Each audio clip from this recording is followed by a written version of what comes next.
Hello, everybody, and welcome to the Becoming Unshakable podcast. And I am so excited to have Grantley Morgan on here today. He and I met at the Thinkers 50 event. It was my very first time in London, and I saw him. We were all kind of like grabbing a bite to eat inside of a room, and I saw him in the corner, like quietly trying to get food in so that nobody would talk to him. And of course, I go up to him. Probably, I don't even know if food was in his mouth, but it was about to go into his mouth, and I just went up to him and said, "Hey," and just started talking to him. And as I talked to him, I thought, oh, there was just an angle that he and I kind of started to talk about that it was just super interesting to think it through and think about how it applies to becoming unshakable. So welcome, Grantley. Thank you, Heather. And I did not know that was your first time in London. So I'm sorry for not passing more tips across to you while you So tell everybody what you're up to. What are you doing right now? What, kind of career focus and the thing that really lights your heart afire. Sure. So I am currently head of brand research and innovation at EY Lane 4. And for those that don't know Lane 4, it's a people consulting kind of subdivision of EY. And we are mostly interested in driving organizational performance through leadership, learning, and culture lenses. So some of that lends itself, of course, to traditional consulting projects. And in other cases, we manage learning and leadership programs for a range of client organizations. And that's been the culmination of almost 11 years now in consulting. So I am a former frontline consultant, a lot of work done in workforce strategy, workforce planning, organization design, those sorts of areas. And for the last 4 or 5 years or so, I've been moving around various consulting, sales and solution roles, I would describe them. And most latterly, for about 2.5 years, focused on research and thought leadership. So I'm bringing all of those strands together now with sort of brand research and innovation coming together. And that means trying to keep leaders and their teams up to date with the rapidly evolving learning skills, landscapes, and just that sort of external environment that we were talking about, the notion that there's not too much reliability out there at the moment. So a lot of that comes from within and is a set of conditions that we create that we can see reliability in. So yeah, 10, 11 years into the consulting journey, still learning heaps, but grateful to have had lots of learning from organizations past and now EY as well. That's very cool.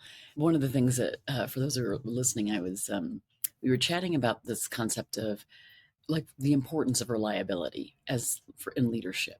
I think sometimes it's undervalued. We think of all these other lofty, oh, is this person resilient? Are they charismatic? Are there all these things we think about when we think of this leader? And in the world that we're in now, and the world that will be for the very near and probably a future, I think we were talking about we really needed to focus on this reliable leader, this leader you can count on, and it's something that's embedded in becoming unshakable leadership. And so I just wanted to go a little deeper in that. But before we do that, I want you to tell everybody or define, like, what does becoming unshakable look like to you, Grantley? I think for me, 3 components of that. So I would always describe myself as a driver pioneer. For those of you who are familiar with the colours assessment of personality, that puts me in the kind of red and orange zones of sort of ideation and really wanting to move towards that end state as quickly as possible. And I say that because staying true to myself is very important. I can't give away those elements of brilliance that make me who I am. But of course, it's about sometimes moderating some of that. If I'm working with sort of the opposite end of the personality spectrum, people who are more, we used to call them guardians or integrators, so the blue-green type colours, I think it's understanding how quickly can one move forward to those sort of pioneering positions in a team that might be more balanced or tilted towards the blue-green type. So I will always try and stay true to myself and not moderate that too much, because that's the source of, if you like, my magic. But at the same time, recognizing that pace might peak and trough a little bit. I think the second element around that is having a high quality bar. So one of the lessons I learned from a previous Deloitte partner, actually, Brett Walsh, many, many years ago, he spoke to a number of us that were new joiners. So we sort of joined around 2015. And he said, you're here because we don't drop the bar. And the quality bar we always maintain. And as desperate as we might be to recruit, we always keep that bar consistently high. And I've carried that with me. I think that's so important as a leader to sort of say, that we don't drop the bar. And that can be day-to-day, week-to-week tasks. It can be how ambitious we are in setting visions and strategies, how true we try and hold to the plan. So always try and set a quality bar and maintain a consistency towards that. And then we mentioned reliability. And I think in outlining those elements of myself, I think then it's important that I back that up with being as reliable as I possibly can in the way that I show up. So I'd like to think that for my team and for my core set of stakeholders, that I am positively consistent and predictable almost. Of course, being predictable can sometimes come with negative connotations if you're not keeping that quality bar pushing the envelope. But I think to be positively predictable means I know what I'm getting out and I know how he's going to show up. And then, as we'll come on to discuss, we can have difficult conversations if they need to be had. We can have that sort of candor and that real feedback loop. But I think that starts with being positively predictable. Oh, I love that. So positive, I like the intersection between positive predictability and the idea of still having that high bar of excellence. Because Yes. oftentimes you're right, particularly in this world where everybody's like, you have to be innovative, everything has to be like original, and it has to be right. This is kind of the way of the future is always it's futuristic, meaning like we can't be in the present. Like it's almost like we have over-indexed to futuristic. What do we do over here? How do we innovate? To the point where who are we today, and what can people count on? And at the same time, if they can count on us, how much more can we move at either a more rapid pace to the future, or how much more can we innovate if they can count on us? That positive predictability that you talk about. So I feel like we need to dig a little deeper on this concept because I think our psyche is I'm hoping we don't move too far away from thinking that we can't have the high bar of excellence while at the same time staying steady and reliable and constant in a world that is changing. It's like this. You think of that tree. There's like a tree that you might go back to. I was just watching a movie the other day, and I can't remember what the name it was called, but they were looking at. Oh, I know. It was Big Fat Greek Wedding 3, which I didn't even know the movie was out, but we just happened to see it, and it was like out a few years ago. And in it, they were going back to Italy, and this one of the brothers said, "Oh, I really want to go find this tree that my dad would play under." And we talked about it in his journal, and it was his tree. So they went back, and I was like, so this is at least like now it's like we're looking at 100 years now. It's like 200 years. How many years has this tree stood there? It Mm. stood the test of time. This like reliable, this grounded, steady place that I think if you like again, they can keep coming back to it. So like it's resilience extraordinaire. It's like standing there and it's not being knocked down, right?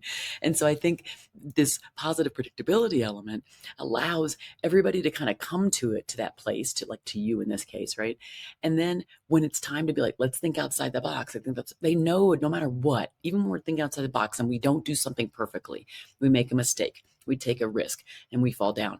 Grantley's going to be there. And I think that's what I'm trying to get to on the becoming unshakable leadership concept is there has to be that steady place, that place that's strong and caring and listens while we are also iterating and trying to evolve, right? Yeah, yeah. And there's a paradox in that, isn't there? And if you pay any attention to markets, and some of the listeners might be investors, we might make a decision from time to time to fly from growth stocks to value stocks or quality stocks.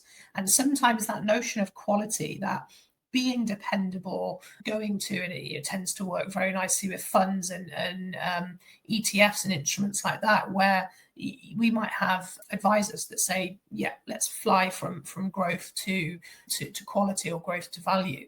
And I sort of think that as leaders, it's incumbent on us for that quality to always be there. We're not flying from one to the other, that we can have that consistent commitment to quality and not be influenced so much by that kind of noisy external environment. Whereas you say sometimes it might feel as though it's okay to drop the bar, or we need to drop the bar in order to get something done on time or to schedule. And that's not to say let's let perfect be the enemy of good. Not at all. The bar just conveys what does good look like, and I think that has to be unshakable. And we sort of I try and eliminate any noise around that. What does quality look like? Where does the bar set? And yeah, no flight away from my quality bar, unfortunately. Yeah, exactly. We have to have that high, and people have that expectation, and we should have that for the people around us too. And I do realize or recognize that there's a balance to be struck, and it's sometimes hard to figure out where it's at, and particularly when, for example, if the world is like the pressure is to innovate, get on board. Sometimes it is hard in those moments to keep it all together or to maintain the reliability because maybe even us as leaders, we kind of fail ourselves on our emotional intelligence, our emotional self control, or our ability to be resilient and stand the test that's right in front of us, and then be able to meet people with that same like centeredness, groundness, care, compassion that's embedded in unshakable leadership. So I think there is a balance there. So I'm curious for you, what does your self leadership toolkit look like? Like, what are the things you do for you to make sure that you do stay that positive, predictable leader that you want your team to have? There's two, I think, that come to mind. One is taking the opportunity to step away, and one is to step back. Now, the step away is to say physiologically, what do I need? So there are moments in the day, in the week, where I might step away, go for some fresh air, go for some exercise, refuel. And that's keeping myself physically able to then bring my best self into that situation. So stepping away sometimes is that physiological check. Do I have all that I need to show up as I want to? And then the stepping back talks more about the invitation for metacognition. So, am I looking at this in an objective lens? What is driving my reaction or my emotion and my stimulus around a certain topic? And can I be more curious in the way I'm approaching that? So, I am always somebody that is on a kind of conflict to curiosity spectrum. Part of my growth, my development from sort of where I came from to where I am now is trying to lean more into curiosity and less into a kind of combativeness that comes from education and upbringing and wanting to be fast solutions, fast into debate. And that's probably one of my biggest lessons, I would say, is trying to turn that desire for combat, competition, desire to win into lead with curiosity first. We can get to the same outcome. It just means that it's a more harmonious process. And so there's sort of again another paradox in that, which is a sort of a level of harmonious competition, if you will, or a desire to maintain curiosity in the heat of what might be internally a sort of combative moment. So that's my stepping away and stepping back, both physiologically and psychologically. Am I in the right place, approaching something with fuel and curiosity to actually bring an unshakable brand of leadership to that problem, that situation, that challenge? I love that so much. So I love, obviously, we think of self care and all the things we do to, as you said, fuel ourselves. And I like what you talked about is like stepping back, but then being able to do it when you do it from a place of curiosity. And I love like this idea of I can re-engage when I step back from a place of curiosity and when I have the fuel. So from a place of fuel and curiosity, now I can kind of show up as that more unshakable leader. I absolutely love that. I think that step back is so important. The reflective time. I like the thoughtfulness and the intentionality, and then just thinking through the kind of like you're curating your own presence by doing so. So there's intentionality and there's a curation factor. So because the intentionality says I'm almost like chiseling. I always say like in the art of carrying leadership and the art of all the books I've written on the art of, it was this idea of paintbrush strokes or what is your artistic chisel? What's the thing that you do that show up uniquely as your own brand identity, and so it's not like you're just some copy of another leader, another person, but they're just ways that we do it. So your way just happens to be this way. Not everybody does this. Some people will say, yeah, I step away and I go, go for my walk and do that, right? But this idea of I want to, I know that I need to position myself from a non-combative. I know I need to make sure that I'm in the conversations that I'm engaging in a productive way that makes it harmonious, that meets the needs of everybody in the room or at the table. And so in order to do that, I know I need to step away and ask a lot of questions. That real inquisitiveness is I think it's really, really rich. Has there ever been a time where that toolkit failed you? So you did this, but like either you didn't do it in a way that was intentional enough, you didn't chisel far enough, or you did, but it was just something else was missing. Is there anything you can think of? I'm just curious to know if there was ever that situation for you. Yeah, absolutely. Twice, I think, at moments in a consulting career, one at the sort of peak of my career to date, and another prior to that. And I would say that taught me a hell of a lot about my relationship with pressure. And a lot of time when you come from that position of wanting to win, wanting to be competitive, there is a tendency, I think, for people to take a stretch target, to take a big, hairy goal, if you will, and to take that on as an individual accountability. And I've probably done that twice and been guilty of doing that twice in my career. And how did that relationship with pressure manifest then?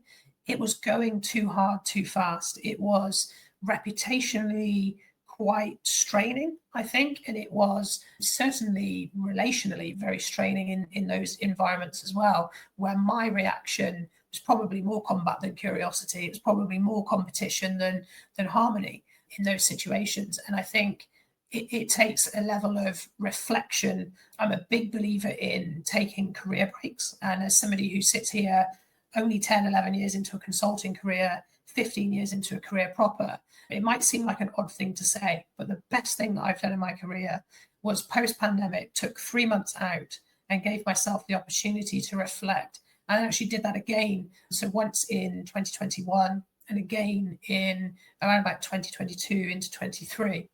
And I think those moments were pivotal for me in realizing that there's a relationship that we can have with pressure that recognizes that we can actually make a significant goal, a large stretch goal, a shared accountability, and still have that individual impact on how is the team approaching that goal, keeping that quality bar that we were talking about earlier, and keeping the driver pioneer elements at play, but not inviting all of that accountability onto oneself. And it took me a while to learn that, I think. And so that relationship with pressure, taking too much on, certainly impacted, was the best version of me appearing? Absolutely not. Now, I think I'm much more readily able to spot where I can make an individual difference, but a shared accountability is necessary to sometimes break down the goal, sometimes to collectively build and sort of add on impact. So, a couple of examples there where I think that relationship with pressure hasn't always been where it needs to be, and hopefully now is in a much more resilient shared space, if you like. Describe a specific time, like a specific story, if you can, because stories are so helpful. I know you know this storytelling, but people learn through stories.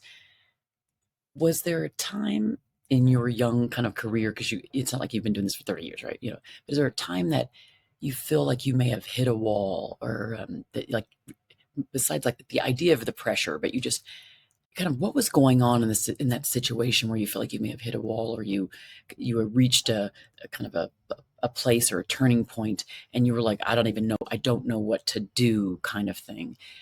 Did somebody help you out? Was somebody there? Was there a mentor around? Anything like that you can think of?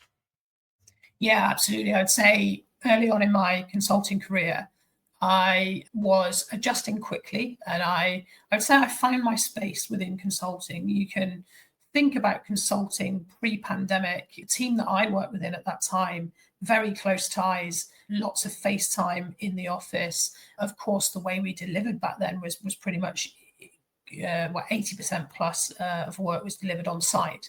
Very different now, very different in nature of proximity to clients then versus now.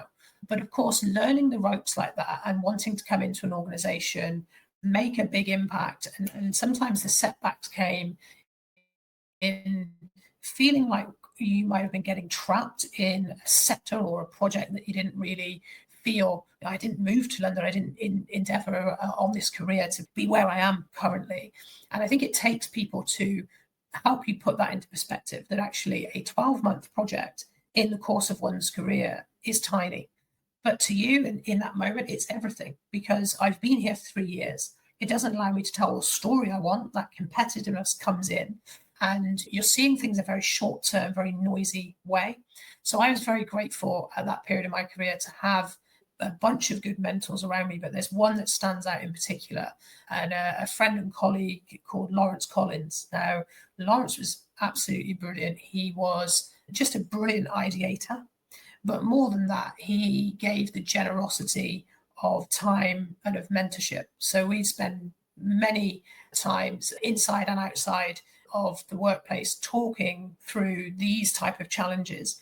And I think it's that gift of time that makes most difference. And time being given, yes, but also that recognition that actually, as I said earlier, a career is a long period of time, and sometimes we can get caught up in a short, medium term place and not be seeing a longer track. And Lawrence is somebody who's always helped me see the longer track, as well as all the sort of brilliance and ideation that he brings to the sort of weekly challenges that we were working on for our clients at that time. So he definitely stands out to this day. You know, there's elements of my style forged and shaped in those moments with Lawrence and the team. I love that. So I do have a question. Just when, as you were maybe even you were going through mentorship, or I don't know, just in this last 10 years, is there something that you feel like you had to unlearn? What did you have to unlearn? Yeah, I think it sits on that kind of dichotomy that I was talking about between curiosity and competition. And I think it's unlearning that desire to be rapid in every single response, to be across the hardest problem, the biggest challenge every single time individually. And I think it's sort of, you hear a lot of people in consulting talk about choosing their battles. And I always struck me as something odd to say is that we can't win every battle. We'll choose the ones that we fight. And that took me a long time to really get my head around and think, well, no, if the best idea should win the battle, then why shouldn't I, every good idea I have, turn it into that level of competition, that level of battle? And it was realizing that what was truly being said was, we all have a finite reserve of social capital in an organization at any given point in time, and we can burn through that very, very quickly. So make sure that when we choose to go from curiosity into competition, we're doing it on the right things. We're picking the right battles. We're choosing those moments of, if we think something's going wrong, we think there's a better way of doing it, then almost build up a level of social capital so that in those moments, they are the moments of max impact, and we're sort of not perceived as I suppose, I could have been perceived earlier in my career as somebody who sort of always had a problem or an obstacle, always had a better way. And I think it's choosing when to battle almost. I love that. Choosing when to go to battle and choosing when to just like be curious or sit back or not necessarily use your voice. I love that. It's so good. I think that's how we keep relationships strong. And in the world where we do rely on people so much, we don't want to burn bridges. So I love you bringing up the social capital side of things so that we can keep the relationships intact. We build trust in the process. And also sometimes we have to take the back seat so that other people, number one, can get their shine. They can be seen, they can get their shine. And also maybe they can realize like their own personal empowerment, like because we just decide to step back. Oftentimes, if not, we overshadow them and then minimize their importance and impact. And so I think this unlearning that you're talking about here helps also to do that. Sometimes we don't think about the multiple prongs of things that take place just by our choices, Yeah, absolutely. And the power of autonomy is something which, when invested in the right ways, and when autonomy is given within the right set of conditions, I think it can be really powerful. And then as a leader, you don't need to be at the center of everything. And I look to sport in a lot of ways, and we can see the embodiment of captains changing in some sports over time. So I'm a big fan of rugby union. And you can see how, if you go back 25 years, maybe a bit longer, to the Martin Johnson era of captaincy, you see a very different nature. There's a brash exterior to the captain always needing to be the one that sets the standard, that is always the one talking. So those big rousing speeches before a game. Fast forward 25 years, and we have a quite brilliant English Rugby Union captain now in Maro Itoje, who absolutely sets the standard, but he does so almost by example rather than just big rousing. Now, he's a great speaker. He can step into that role, Yeah. but he's much more likely to speak and lead with a softness that says, we're clear on our goal. We're clear on the plan to deliver that goal. And I will be the first one into the tackle. I will be the most consistent performer over 80 minutes. But that's me saying, here's the bar. Join me in meeting the bar. And I think about that and how it plays into leadership, and that idea of devolved autonomy, almost, that we face so many challenges now. We face such complexity that it can't be dealt with just the leaders in the room on their own. It certainly can't be dealt with individually either. We have to start to distribute that, but give people the right conditions in which to accept and embrace those challenges. Because if we don't do that, and we don't, that speaks to the part earlier of turning up with that degree of reliability. Because if we're not cultivating the right conditions, and again, we see this with a rugby union team there that have won 11 games on the bounce. They've not done that in a good number of years. They've not won all of the past test series for 8 years. So they're doing things that they've not done in a number of performance cycles. And I think that speaks to the changing role of leaders going from a kind of embodied position almost to embedded, and being there to set those conditions, to support, to facilitate. And then, yes, like you say, you're giving light away, but when needed, if there's a degree of expertise or a longer cycle of view that's kind of needed, then it comes in. And in Maro, that he's easily one of the most experienced players, so he can sort of turn to that level of experience when needed. But it's almost having a squad. You can see them figuring out their own problems on the field, whereas the captain, a couple of captains before that, always tried to be that embodied, I will solve all problems type of leader. I think we're moving away from that. And that's, for anyone listening thinking, well, 15, 20 minutes ago, we were talking about setting a quality bar, not really relaxing from that, driver pioneer. This is a difficult thing to do, and it's setting the quality in those conditions that we're creating, and setting I think a common expectation, and allowing people then to grow into that, and accepting therefore that we may see failure, and I embrace failure as a good thing. If a team isn't failing, I don't think that we're necessarily taking enough risks. We're not pushing the envelope as much. If it's reliable to the point where we don't fail, then I think there might be problems then further down the line. So a lot of these are paradoxical in their nature, but I think there's a common thread there, which is creating those conditions for people to grow. I love that so much, and just the way you're bringing it together and bringing us back to square one. And normally I would ask you, if people are struggling right now, which they really focus on. And I think this idea of failure is a good thing. And if you are not failing, you might want to ask yourself some questions. Are you taking enough risks? Are you leaning into like a bigger, bolder vision of you and your team or your organization enough? I think that this concept right here is one that is a really good one to land on.